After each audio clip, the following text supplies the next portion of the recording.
croyez-vous pas qu'il est plus efficace d'attaquer les groupes constitués qui sont en arrière-plan de toutes ces entreprises d'information? Oui, vous pouvez toujours dire qu'il est préférable dans une guerre de s'en prendre au général Guderian plutôt qu'au soldat qui est en train de vous viser avec une Kalachnikov, pardon, pas avec une Kalachnikov, mais enfin avec une arme d'usage. Bien sûr, vous pouvez toujours considérer qu'il vaut mieux s'en prendre à Staline qu'au type qui est en train de noyer vos femmes, vos enfants et d'abattre vos troupeaux. Oui, c'est possible.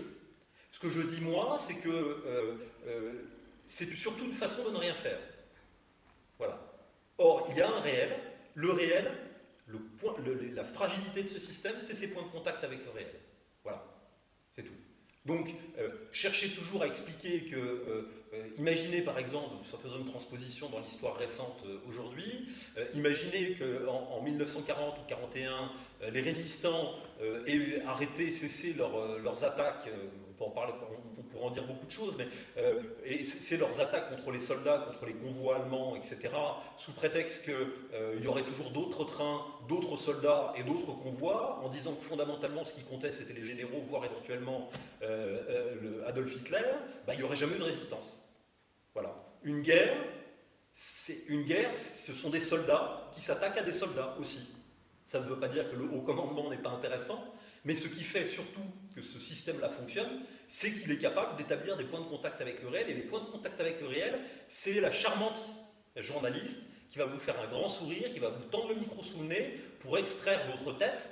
Vous allez essayer de passer 30 secondes à lui dire des choses intelligentes sur le sens de ce que vous voulez faire, et à l'extraction à la fin, vous aurez un plan sous le menton, vous me donnant une mine patibulaire, et ils ne garderont de vos 5 minutes d'explication que les 3 secondes où vous balbutiez éventuellement quelque chose d'inintelligible. Voilà, un journaliste, c'est ça. Donc, il ne faut pas laisser travailler ces gens-là. Il ne faut pas faciliter le travail de ces gens-là. Tout ce qui les empêchera, sur le plan technique et sur le plan humain, de réaliser leur travail, ira dans le bon sens. C'est clair.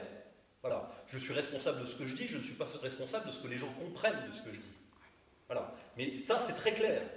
Tant que les journalistes circuleront en tout, tant que le dispositif médiatique de contrôle, tant que ces gens-là, les employés de ce dispositif-là, circuleront en toute liberté au milieu des gens qu'ils vont diffamer quelques minutes plus tard, quelques heures plus tard, au journal télévisé, alors on aura perdu tout le temps. On est condamné à perdre face à ce système-là.